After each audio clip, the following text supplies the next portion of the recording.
Pinuri ni Xander Ford si Bimby Aquino matapos umano itong lumapit sa kanya, mangumusta, at humingi ng tawad kaugnay ng naging viral na panayam ni Kris Aquino, tungkol sa kanya noong 2018.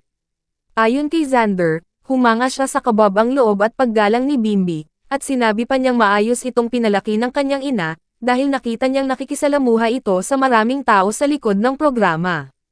Ibinahagi rin ni Xander na wala siyang sama ng loob, sa naging viral na reaksyon noon ni Kris Aquino, at sinabi niyang mas nagulat pa siyang kilala siya ni Bimby sa kabila ng lumipas na mga taon.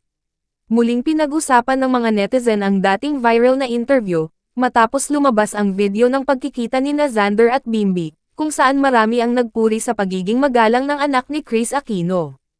Itong batang to, pinalaki ng mami niya ng maayos. Napaka-humble, napakabait, grabe, halos nasa hallway siya para kausapin lahat ng tao. Sabi ni Xander.